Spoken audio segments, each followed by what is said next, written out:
Donc, pour pas perdre trop de temps, donc TACT, comme le disait Hélène, hein, TACT pour trajectoire d'adaptation au changement climatique des territoires. On n'est pas sur une cible, ni filière, ni entreprise, hein, qui vous seront présentés dans quelques webinaires, mais vraiment sur une démarche territoire. Alors, j'aurai deux parties. Petite présentation générale de ce qu'est la démarche en quelques slides, et puis un point plus spécifique pour répondre à la question d'aujourd'hui, c'est ce diagnostic de vulnérabilité, comment on peut le mener. Un petit teasing sur la partie stratégique, nous appelons trajectoire d'adaptation, qui fera l'objet d'un webinaire du mois prochain, d'ailleurs. Alors, TACT, qu'est-ce que c'est? Plus qu'un outil, on préfère parler de démarche. En effet, si je puis me permettre une image, si je vous apporte un outil pour construire une maison, ça va vous être utile, mais cela ne vous explique pas comment construire votre maison. Donc, on a bien conçu la démarche TACT comme une sorte de mode d'emploi pour vous aider à élaborer votre stratégie d'adaptation au changement climatique. Maintenant, tout comme pour construire une maison, on a besoin d'outils spécifiques. Alors, dans les outils, il y en a de toutes sortes. Il y a des outils pour sensibiliser, il y a des formations possibles, il y a des outils qui vont vous fournir des données, euh, tout un tas d'outils auxquels vous allez euh, pouvoir euh, faire appel. Et de même qu'on ne construit pas sa maison tout seul, vous allez avoir besoin de compétences. Alors, sauf à être la personne, le mouton à cinq pattes, capable de gérer l'ensemble des thématiques auxquelles on doit s'adresser lorsqu'on s'attaque à l'adaptation de son territoire, vous aurez besoin d'un appui technique. Ça peut être vos services techniques en collectivité, ça peut être des partenaires extérieurs pour pouvoir adresser un ensemble de thématiques très variées. En effet, avec TACT, on vous propose d'avoir un regard un peu à 360, notamment lors du diagnostic. Il est important de voilà, pas laisser de trous dans la raquette. Par la suite, vous pourrez toujours aller creuser telle ou telle thématique si vous êtes plus ou moins vulnérable. On peut peut-être clore le sondage, Hélène, pour avoir une idée de qui est là. 85% de participation. Donc avec peu de territoire et plus des personnes hors territoire, si je ne me trompe pas dans l'analyse des résultats. Je poursuis. Alors, dans notre démarche, on l'a conçue en trois grandes étapes qui n'ont rien de spécifique à une politique d'adaptation, hein. C'est euh, toute politique publique sectorielle devrait normalement commencer par un diagnostic avant de construire la stratégie en elle-même et puis euh, d'avoir une procédure pour en faire l'évaluation et le suivi au cours du temps.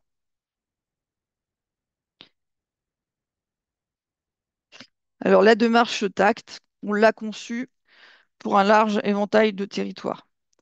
Comment est-ce possible? Ben, c'est finalement, on se situe d'un point de vue méthodologique et on ne construit pas sa maison de façon différente, qu'elle soit à la campagne, sur le littoral, à la montagne, etc. Donc, ça nous permet voilà, d'accueillir tout type de territoire qui souhaiterait s'engager sur l'adaptation. Pourquoi faire? Ben, pour nous, il est absolument essentiel de se servir de ces étapes pour avoir une réelle animation du territoire. On va poser des questions qui touchent à la vision en fait, que le territoire veut avoir de lui-même à moyen terme et à long terme. Il y a des besoins de montée en compétences, très clairement. Euh, Être autonome, ça nous semble également important pour une collectivité parce que finalement, cette thématique d'adaptation, c'est pas quelque chose où un jour on pourra se dire, ça y est, je suis adapté, je peux mettre le dossier sur l'armoire et j'en ai fini avec l'exercice. Bien au contraire, il va falloir être capable de régulièrement euh, se remettre en question ses choix hein, pour vérifier qu'on est toujours en adéquation avec les évolutions du climat qu'on constate. Donc la montée en compétences et l'autonomie sont vraiment deux objectifs recherchés via la méthode. Et puis comme je vous le disais, animation du territoire, identité territoriale, qu'est-ce qu'on souhaite pour le territoire dans les années à venir? Pourquoi faire aussi ne plus subir être résilient? Alors, quelle petite distinction on fait entre les deux? Bah, finalement, la résilience, hein, dans son acceptation d'origine, c'était la capacité d'un système à subir un choc et à y résister. L'adaptation, on essaye plutôt d'anticiper ce choc.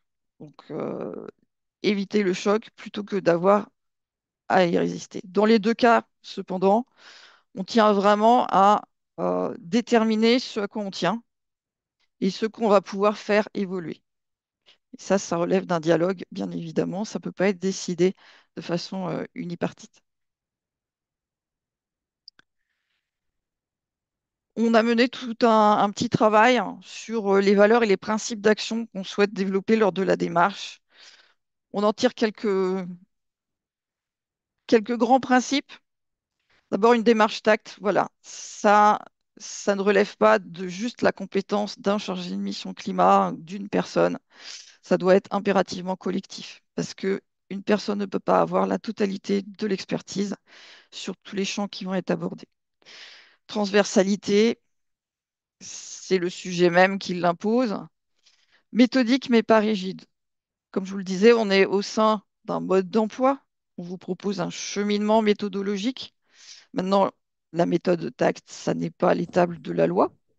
Tout ce qui n'est pas strictement inscrit dans la méthode, ça ne veut pas dire que c'est pas faisable, que c'est pas utilisable. Bien au contraire. Et on s'abreuve en continu d'expérience euh, en mixant des méthodes ou notre méthode avec des outils. C'est inconfortable. Oui, c'est inconfortable. Les chargés de mission qui travaillent avec nous euh, nous font part de sujets anxiogènes, parfois de sujets tabous, notamment pour leurs élus, hein, les ressources en eau ou parfois la disparition de la forêt nous sont remontés comme des sujets tabous qu'il est très difficile d'aborder. Et pourtant, dans une perspective d'adaptation, il faudrait bien les aborder. Un travail en continu, comme je vous disais, hein, s'adapter, c'est pas quelque chose, en tout cas, vu d'aujourd'hui, dont la nécessité va s'arrêter rapidement. Et enfin, subjectif, mais pas arbitraire. Subjectif, c'est parce que lorsqu'on travaille en groupe, euh, alors c'est très intéressant, mais vous n'aurez toujours que l'opinion du groupe. Je vous donne un exemple. Euh, À la fin du webinaire, je vous invite tous au restaurant et je choisis d'aller dans une pizzeria. C'est moi qui ai fait le choix, c'est arbitraire. C'était ma décision. Si je lance un sondage en demandant si vous préférez la crêperie, la pizzeria ou un restaurant asiatique, je n'aurai la réponse finalement que des personnes qui auront répondu au sondage, mais pas de la totalité et encore moins d'éventuelles autres personnes qui ne seraient pas venues. Salut. Il faut savoir euh, gérer le fait que vous ne pourrez pas vous concilier l'opinion de tout le monde à tout moment. Ça fait trop de monde à consulter.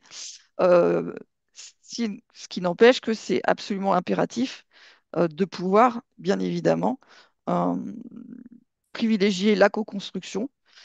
C'est important dès le diagnostic, comme on va le voir, parce que c'est toujours plus facile en fait de faire comprendre quels sont les problèmes à des personnes lorsqu'elles ont contribué à l'évaluation de ces problèmes que lorsqu'on arrive bien évidemment après et qu'on leur présente un travail tout fait sur lesquels elles ne peuvent même pas intervenir ou donner leur avis. Et enfin, pour finir, donc TAX, c'est quoi?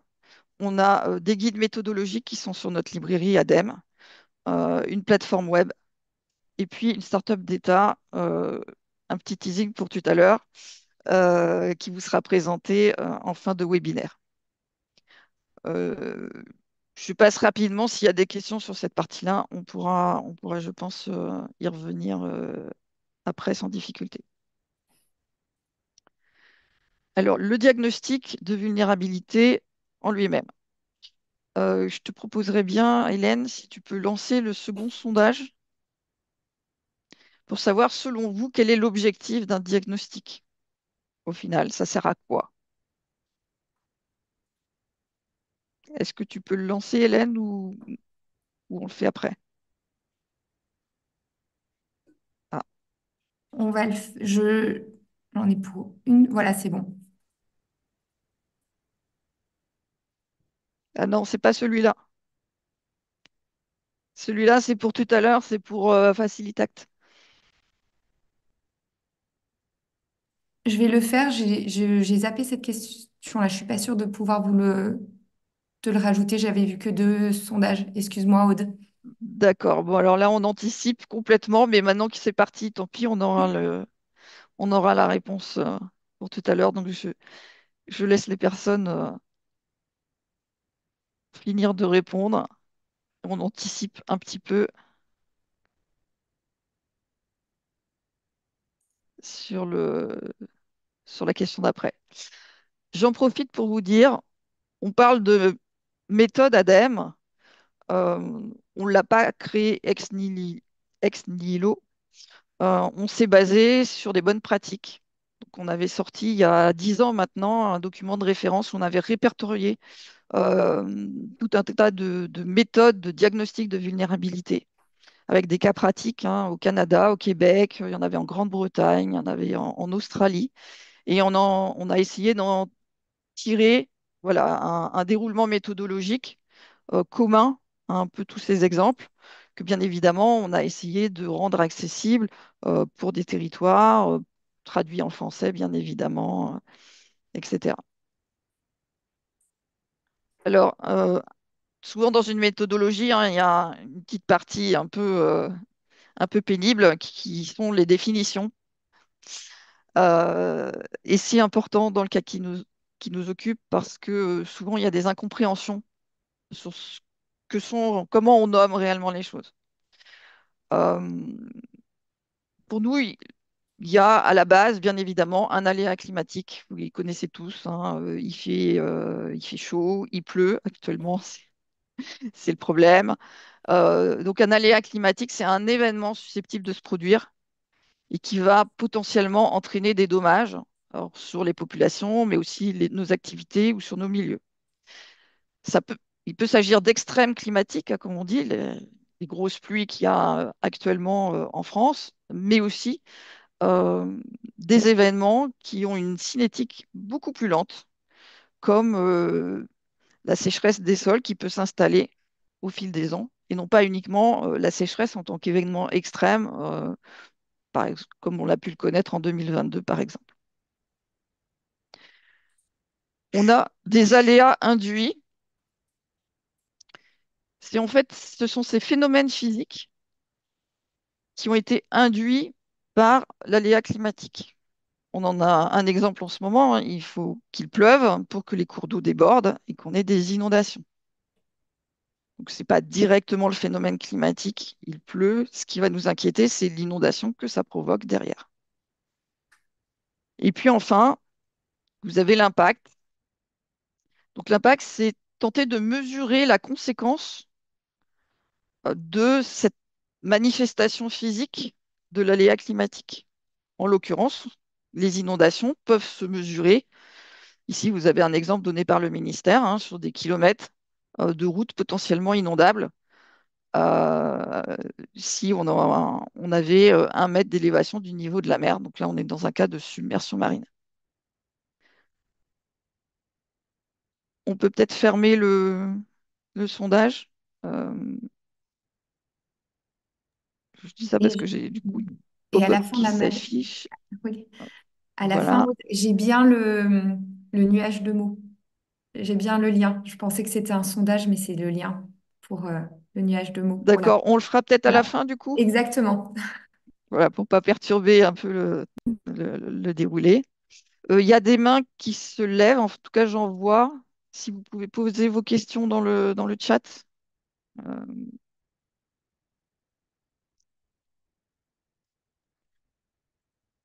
Donc une autre partie un peu peut-être un peu rébarbative sur une méthodologie, hein, c'est bien évidemment la méthode en elle-même.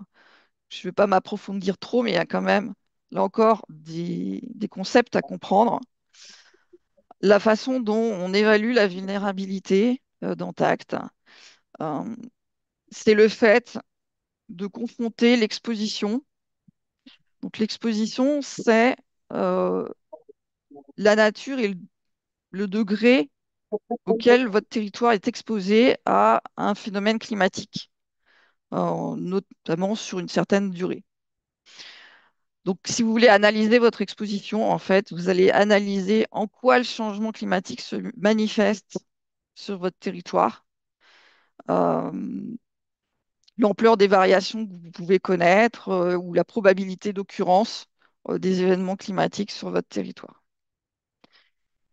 Ça, c'est le côté vraiment climatique. Il y a tout un pan de facteurs non climatiques. C'est quelque sorte le degré auquel votre territoire va être affecté positivement ou négativement par ces changements climatiques. Là, on aborde donc des facteurs qui sont non climatiques, plutôt socio-économiques. Du croisement des deux émerge un impact. Je vais donner un exemple immédiatement. Parce que vous avez un impact, donc vous êtes vulnérable. Néanmoins, il y a votre capacité d'adaptation, qui peut venir pondérer ce diagnostic de vulnérabilité. Donc la capacité d'adaptation, vous avez plus ou moins les moyens de réagir face à une situation. J'en viens tout de suite à l'exemple, pas rester sur quelque chose de trop conceptuel. Vous avez tous en tête, je pense, la canicule de 2003, hein, la référence en termes de canicule en France, donc des températures très élevées qui avaient suscité une surmortalité de 15 000 morts euh, à l'époque.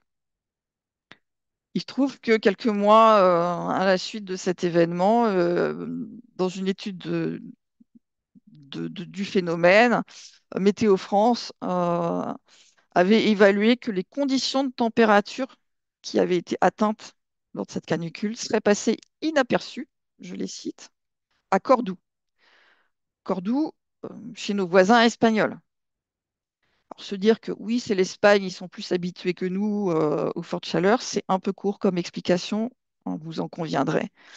Donc, il y a tout un tas de facteurs non climatiques, voilà, qui ont potentiellement fait que la France euh, a eu des dommages énormes lors de cet événement, donc qui tiennent bah, à notre population, euh, notre culture du risque, l'aménagement de nos villes, la façon dont nos bâtiments ont été à la fois construits et rénovés énergétiquement, et aussi nos pratiques, donc des choses parfois un peu intangibles. Les capacités d'adaptation qu'on a d'ores et déjà commencé à mettre en place, bien évidemment, désormais le plan canicule, hein, mais aussi des réglementations plus attentives au confort d'été, mais aussi des travaux de rafraîchissement urbain, mais aussi des campagnes de sensibilisation, etc., etc. Un autre petit exemple, dans un environnement différent, là vous avez trois villes, rouge, blanche, jaune, une rivière, une zone de débordement. Qu'est-ce qui se passe quand la rivière déborde? Vous avez une ville rouge, là, bah, finalement, elle n'est pas touchée par l'inondation. Ces grands axes routiers ne sont pas touchés non plus. On peut juger qu'elle n'est pas vulnérable. Et vous avez une ville jaune qui, elle, n'est pas touchée directement. Donc, elle n'est pas exposée directement à l'inondation. Par contre, ses principaux axes routiers vont l'être. Donc, elle va quand même être sensible, parce qu'en gros, elle est coupée du monde. Et puis, un cas intermédiaire, la ville blanche, elle a été affectée, plus ou moins, par l'inondation. Par contre, euh, son axe routier principal lui permet quand même euh, d'avoir un accès, que ce soit aux soins, de poursuivre son activité éventuellement en direction de la grande ville, etc. Donc elle est exposée et sensible, mais avec des capacités de réaction grâce à cette route. La façon de prendre en compte en fait ces événements enfin, ces données, enfin, ces éléments socio-économiques est vraiment importante. Donc, un autre petit exemple. Vous avez ici la, la carte des arrêtés catastrophes naturelles en France. Chaque petit point est une commune. Donc, dans les arrêtés catastrophes naturelles, il n'y a pas que des catastrophes climatiques, hein. Il y a un tout petit peu de séisme, lave, etc. Donc, il y a quelques petits points qui seraient à enlever. Mais globalement, ça vous donne l'impression, par exemple, si vous regardez ici l'arc autour de Montpellier, par exemple, il y a énormément d'événements climatiques graves, puisque ça donne lieu à arrêter catastrophes naturelles. Si vous regardez un élément touchant à une donnée socio-économique, par exemple, la densité de population, et bien finalement, ce qui apparaissait vraiment en rouge brique, donc une exposition très très forte, pâlit quelque peu parce que finalement la densité de population euh, est moindre. À l'inverse, si vous regardiez ici, en dessous de Rennes, autour de Vannes, un nombre de cas d'arrêtés catastrophes naturelles plutôt faible.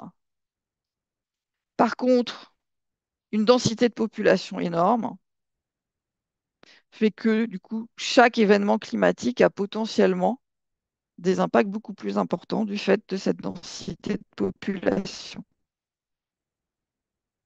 Donc, une fois de plus, j'insiste toujours à avoir ce prix de regarder. Oui, il y a des événements climatiques, mais ensuite, ces éléments de sensibilité, c'est ça qui va faire finalement toute la richesse de votre analyse de vulnérabilité.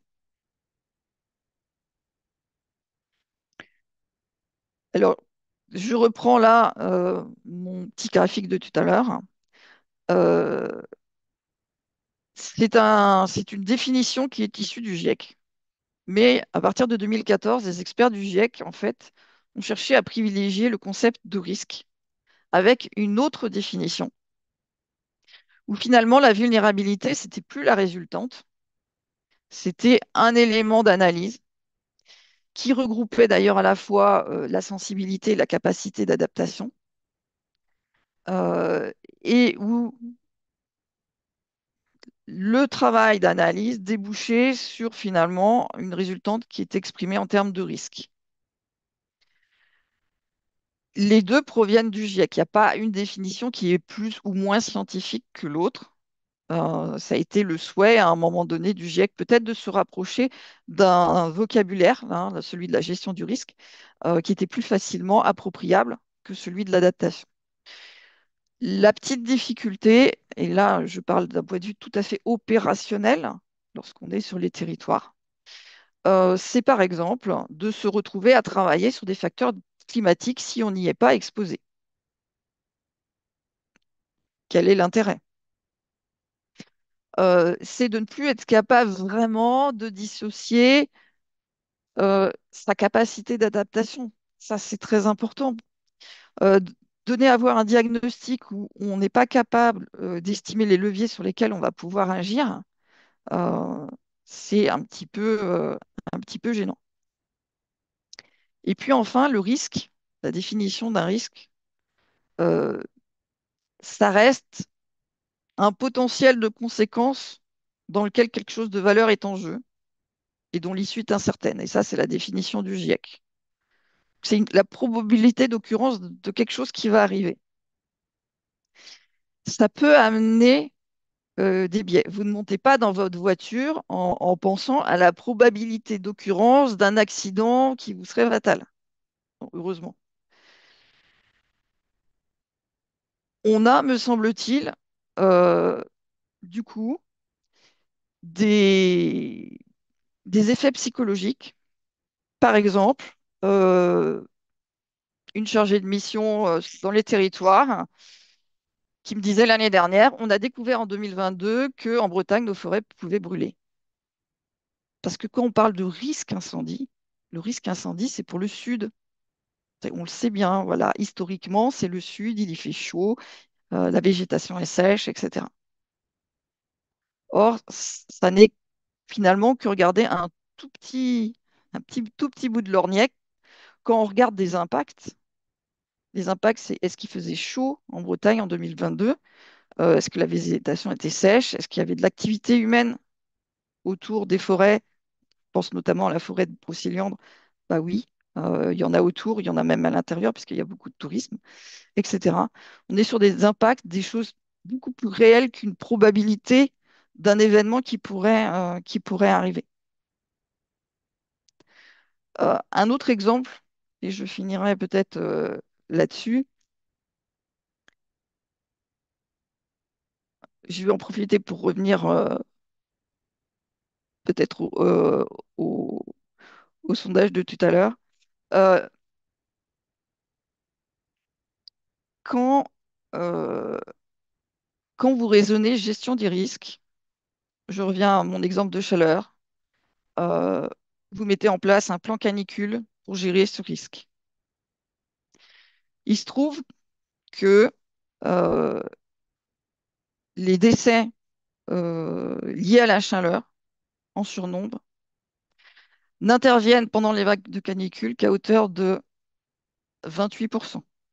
Donc bravo à ceux qui étaient dans cette barre-là. Ça veut dire quoi? D'abord qu'un plan canicule, c'est efficace, très bien, mais aussi que tout ce qui fait la sensibilité d'une personne à la chaleur n'intervient pas parce que le préfet a décidé que vous étiez en alerte canicule et que vous êtes sensible dès qu'il commence à faire trop chaud, avant même qu'on décrète qu'on est en période de canicule. Donc le prisme uniquement gestion des risques peut introduire des biais dans la façon de mener les actions par la suite. Donc bien évidemment, hein, je ne dis pas qu'il ne faut pas avoir de politique de gestion des risques. D'ailleurs, on est assez doué en France, on a des institutions qui travaillent là-dessus pour évaluer les risques. Mais par contre, il faut avoir une vision beaucoup plus globale, celle qu'apporte l'adaptation au changement climatique, notamment. Un petit teasing pour tout à l'heure. Facilitact, donc dont la présentation va intervenir tout à l'heure. Dans le diagnostic, ça intervient quand?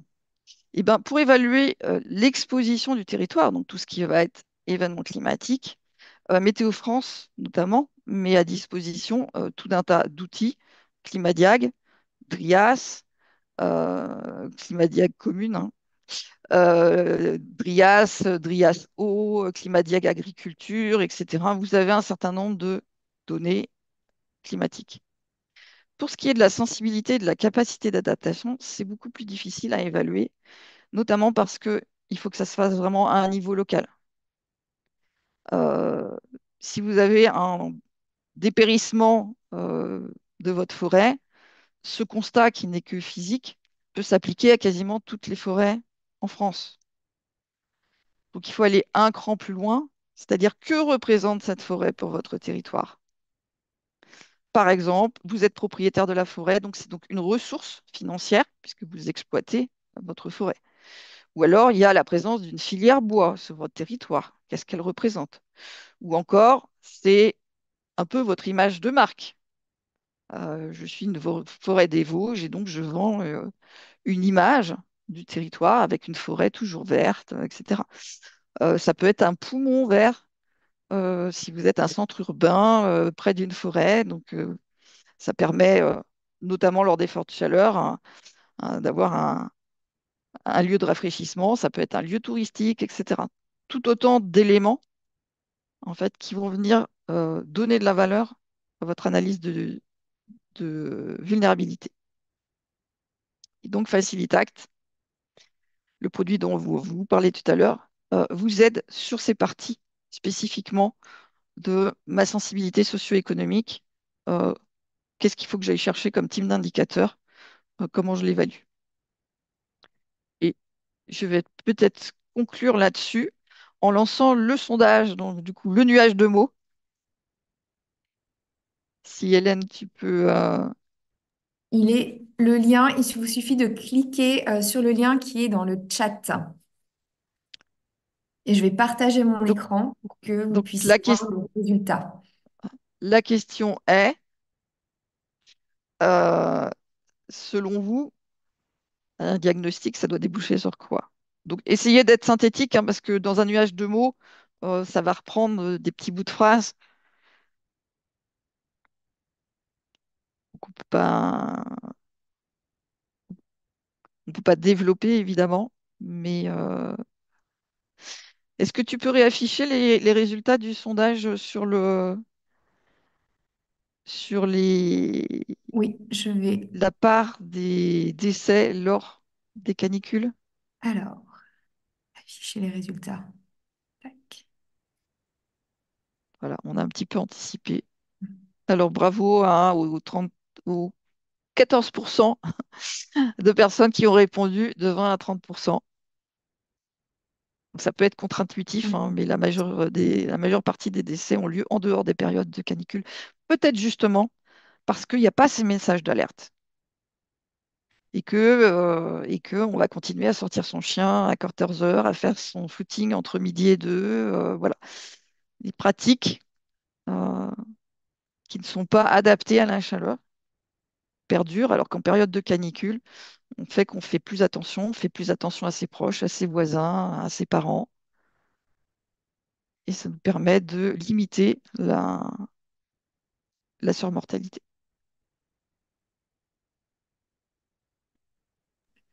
Je ne sais pas si vous n'êtes pas inspiré ou si on a un petit bug sur le fonctionnement du nuage de mots. Alors, c'est vrai qu'il est restreint à... Ah, voilà, je ne l'avais pas. Merci beaucoup. Ah, il y a énormément Enfin, quelques mots qui ressortent, mais effectivement aussi beaucoup de mots beaucoup plus Alors, précis pour affiner. il y a beaucoup de... Alors, il y a prioriser l'action, j'adore, bravo. Lister, oui, aussi. Mais c'est bien de lister, mais lorsqu'on se retrouve avec une liste à l'après-vert d'enjeux, finalement, à la fin de son diagnostic, euh, on n'est pas beaucoup plus avancé. Parce que lorsqu'on vous dit, ah, mais il faut faire des choses à la fois sur l'agriculture, sur la protection de la biodiversité, sur la protection des ressources en eau, sur le rafraîchissement urbain, je finis pas plus s'en sortir. Donc, prioriser est un véritable problème. Je vois beaucoup de plans d'action. Alors, je vous donne rendez-vous au prochain webinaire parce que malheureusement, à l'issue d'un diagnostic, oui, on a des leviers d'action en tête. On n'a pas son plan d'action. Il y a une petite différence méthodologique. Euh, un état de sa vulnérabilité, oui. Sensibilisation, c'est un peu petit pour moi, excusez-moi. Guider une stratégie, oui, on a des éléments. Prise de conscience. Alors, prise de conscience, oui, si vous avez pu euh, régulièrement embarquer euh, vos élus, vos services techniques, vos partenaires dans l'exercice. Une fois de plus, si vous faites un petit peu l'exercice en chambre et puis que vous arrivez avec, un peu comme le rapport du GIEC, vous arrivez avec votre pavé sous le bras et vous dites voilà ce qui va arriver. Et ben, il y a des réactions d'incompréhension parce qu'il y a des acteurs qui ont peut-être l'impression que ce que vous décrivez, c'est pas leur vécu. Il y a des réactions de rejet, hein, de peur, d'éco-anxiété. Donc, non, non, c'est pas comme ça va pas se passer comme ça. Donc, la prise de conscience est là lorsque vous avez pu faire participer à minima vos partenaires à la construction de ce diagnostic. Prévenir les risques, oui, on est plus dans déjà l'élaboration d'actions, identifier des leviers, tout à fait. Prendre des décisions, c'est un socle, oui, c'est une aide à la décision, le diagnostic de vulnérabilité. Agir efficacement, bah, on l'espère, ça dépendra de la qualité du plan d'action. Objectifer, tout à fait. Opportunité, je le prends comme détecter s'il y a des opportunités à saisir. Tout à fait exact. Passage à l'action, donc c'est un peu décalé. Analyse de l'état initial, oui. Orienter l'action, oui. Voilà. Et bah écoutez, merci. Je pense que c'était un nuage de mots assez complet et qu'on peut peut-être passer aux questions-réponses. J'espère que j'ai pas trop débordé, Hélène, sur le temps qui m'était imparti. Mm. Non, non, c'était parfait. Merci beaucoup, Aude. Alors, pour le moment, on a une question dans le question-réponse, mais peut-être que ça fera, c'est parce que tu as été très claire, Aude. De Julie Étier de Creuse Sud-Ouest. Dans Facilitact, seule la thématique inconfort thermique est disponible pour ma collectivité. De quoi dépend la disponibilité des autres thématiques, s'il vous plaît? Sur Facilitact, c'est ça? Je pense Non, qu'elle oui, faisait sur allusion. Facilitact, oui. Ouais. Alors on va l'aborder juste après. C'est un produit qui est en construction. Donc on est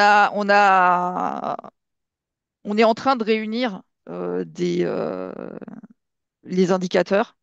On a en préparation préservation de la biodiversité, des éléments sur l'agriculture, des éléments sur la gestion des risques, parce qu'elle fait quand même partie, en dépit de tous mes warnings, hein, la gestion des risques fait pleinement partie des mesures d'adaptation. Ça va être juste dans les prochains mois notre capacité à mettre en ligne en fait ces indicateurs avec non seulement la visualisation, mais aussi les éléments de contextualisation dont va vous parler Alexandre très vite.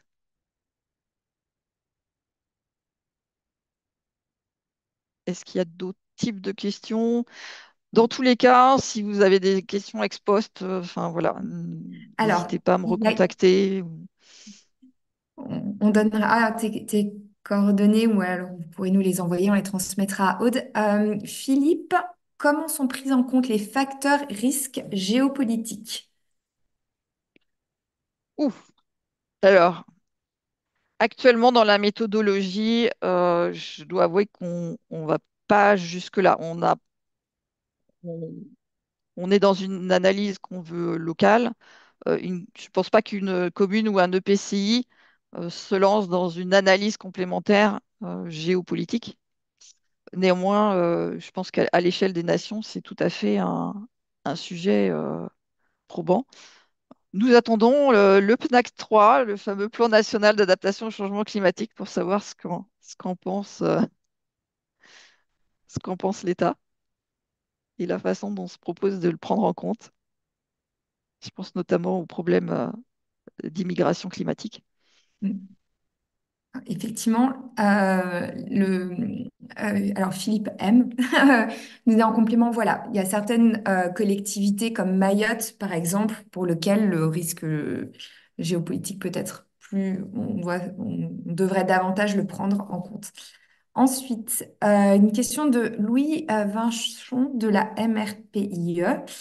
Je ne sais pas ce que signifie. Ouais, bref. Nous travaillons à identifier la cartographie la plus fiable pour évaluer au niveau national l'exposition aux aléas. Mais il y a beaucoup de travaux différents. Quid d'une unification de la démarche? Alors, je pense que ça fait partie des souhaits du PNAC 3, avec une action, je ne dévoilerai rien, hein, qui s'appelle la mission adaptation, qui s'est essayer de mieux coordonner et d'articuler euh, les actions des différents opérateurs d'État. Ça passe aussi par un souhait de mieux articuler nos différents outils numériques, par exemple. Maintenant, on est à un sujet dont, vous l'aurez noté, la définition même de vulnérabilité est un peu mouvante. Il n'y a pas forcément un consensus scientifique précis. Il n'y a pas des façons de faire qui sont complètement déterminées. Donc, c'est un exercice qui est compliqué euh, à une échelle très fine. Le diagnostic de vulnérabilité, la méthodologie que je vous ai présentée est vraiment pour un territoire, mais un regard à 360 euh, qui ne se substitue pas à d'éventuels diagnostics beaucoup plus précis. Par exemple, je fais face à un problème de surmortalité, je suis une agglomération. il est impératif d'aller faire là un diagnostic de surchauffe urbaine, donc un exercice beaucoup plus précis avec des méthodologies qui sont différentes. Le CEREMA est présent aujourd'hui, pourra peut-être nous en parler, et des outils qui sont plus précis, et, mais qui se baseront sur des cartes de vulnérabilité qui ne seront peut-être pas les mêmes si vous voulez traiter du problème d'inondation sur vos infrastructures routières ou autres. Donc ces diagnostics précis, en fait, finalement, sont ceux qui vous permettront d'agir le plus finement possible, alors que nous, on est vraiment à l'échelle plus générale du territoire. Je ne sais pas si j'ai complètement répondu à la question, mais